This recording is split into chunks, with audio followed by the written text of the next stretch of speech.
Hello, Terry. How are you? I'm great, Sherry. It's so good to see you again. Oh, and it's so good to see you. I probably know you since the 80s. Yes, yes. Since the 80s, hanging out in cabaret rooms. Yes, hanging out at Ted Hook's. Ted Hook's on Yes, stage, Ted uh-huh. Hook's backstage. Backstage, yes. And I know you went there a lot. Oh, we'll see every night. You know, every performer has her ups and downs, and you, Terry, have had your share of ups and downs. Probably the extreme ups and the extreme downs. I've hit the ceiling and done chin-ups from the gutter. It's basically it. Now that you can speak from high above, Yes. because that's a nice place to be where you are. Oh, yeah. But has it changed, seeing the ups and downs, has it changed the way you approach life in general? Actually, yes, because I look forward to every day. Every day when I wake up, I can't wait for the new adventure, what's going to happen, because everything has been a whirlwind in the last year and a half for me. And I'm liking it up here. It looks real good, actually. I'm enjoying it. But looking back, I built up to this point. Slowly, but I built up to this point. So when you were in those down points, I mean, you were always working. There were always shows, but then there was time between shows. Right.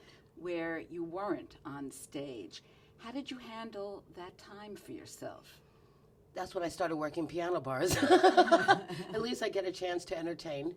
And it also built my repertoire and my following.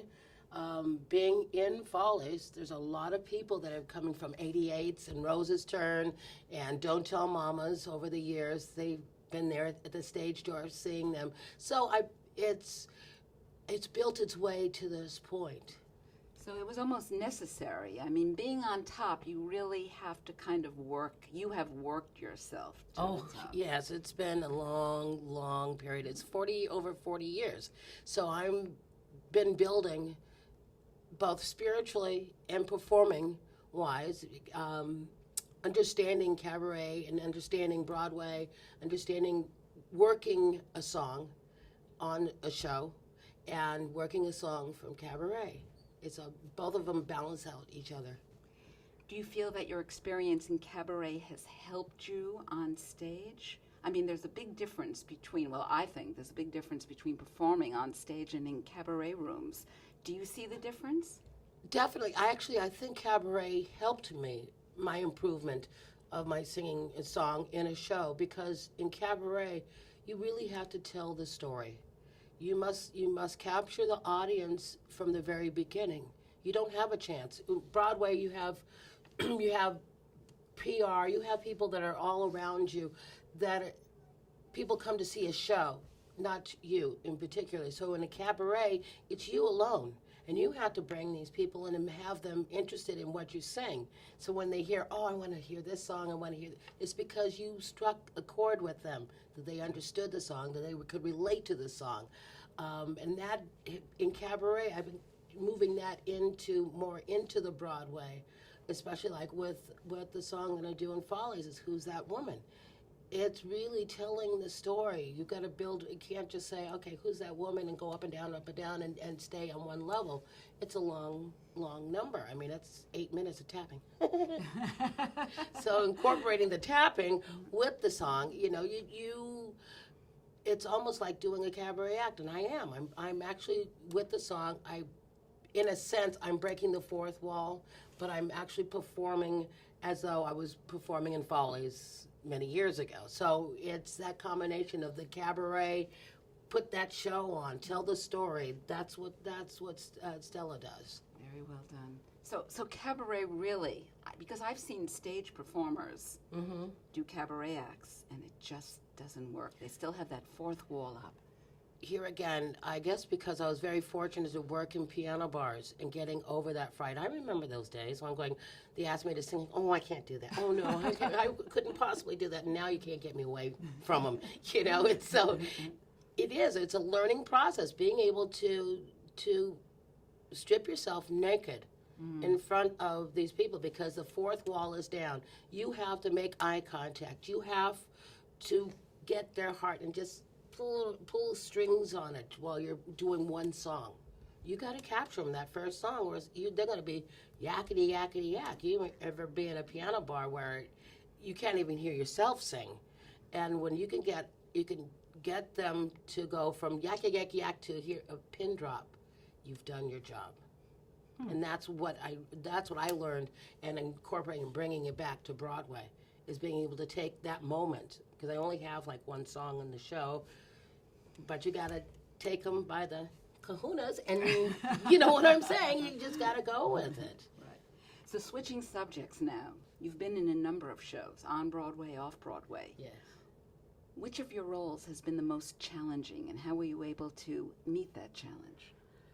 I think the most challenging was playing Henry in the club. Which I saw. Oh, yeah. 1975. Because it was playing a role of a 16-year-old boy where you had to really Tommy Toon worked brilliantly with us. He broke it down as to how you stand, how do you sit, the parallel, the opposite, everything, just breaking down every movement. So you had to concentrate constantly, making sure you're doing the right move. I had a tap dance. So I had to tap dance like a young boy, not as a woman. So that was a whole another process. But it was so fulfilling once we mastered all of that. So when we got to the point where I'm a woman portraying a man portraying a woman, so making it awkward trying to move like a woman. So I think that I really was the most challenging role. They did it. Did they ever do a revival of the club? I may have seen that in London, a revival of it. Yeah, there was in London did a version of it. I directed several companies around the United States. And then we did it at the old duplex, Rosasturn, upstairs, in the early 90s, I believe. Really? Yeah, I directed Full it there. production? Yeah, right upstairs. Yeah, it was it was quaint, but it was actually, you could really focus more onto what each person was doing. I would imagine. Yeah. 40 years in the business. How have you seen the business change in those years from the performer's point of view? Oh, I have seen, you talk about ups and downs. Broadway truly has had them, where you could look down Broadway and there's one marquee in the 70s. We thought that Broadway was dead. The end of 80, when I was doing Welcome to the Club, not the club. No, I saw that too. Yes, Welcome to the club. I ran all the way to the bank. Anyway, 12 performances later. There was a time where they were debating whether Tony should have off-Broadway shows also nominated in '89 because there weren't that many shows on Broadway and they weren't all that good, So that was another point in the late '80s that theater was hurting. And then all of a sudden it just bam, people started turning out some great shows, and it's back up again in the mid-90s. And I mean, look what's going on this year. I mean, it's more about revivals. I mean, there are 8 revivals coming up this year. And the producers are afraid to put money into something new. It's all about the big buck. It's not. Before it was like, okay, everybody, put your money on the table. This is what we're doing. Now it's, do you think we can make enough, for a certain? I don't think so. Okay, fine. Well, let's put that aside.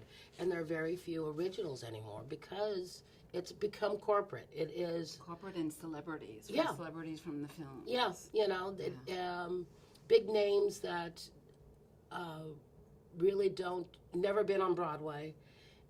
But it's because they have a TV show or this whatever And sometimes that lack of that foundation shows. Yes, it does.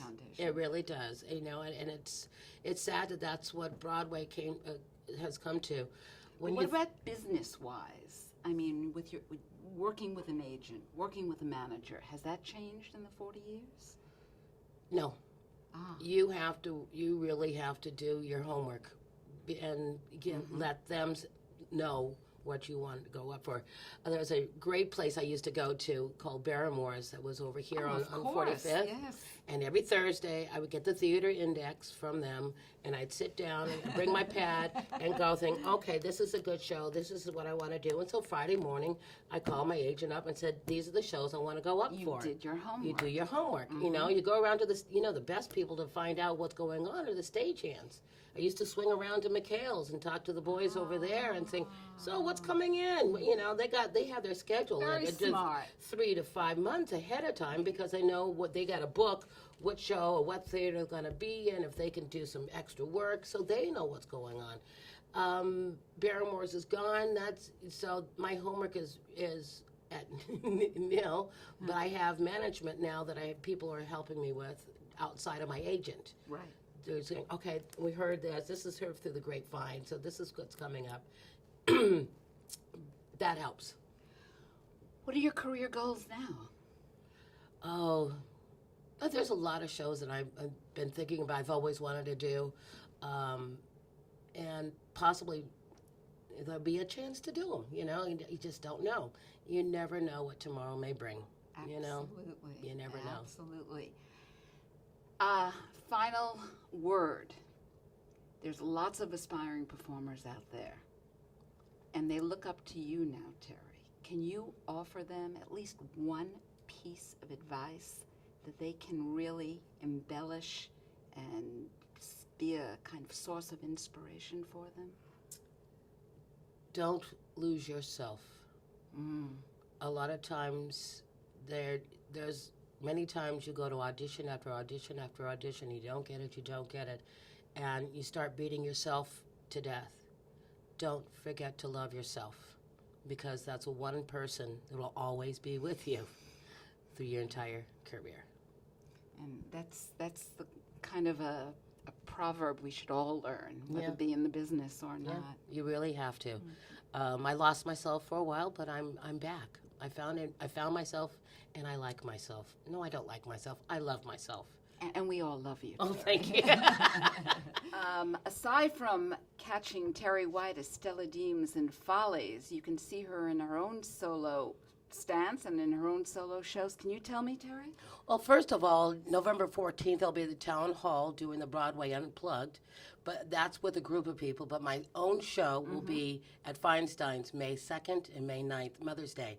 Bring your mothers down. A perfect gift for them. Yes. Okay, yes. Thank you, Terri. Thank you, Sherry. It's great seeing you.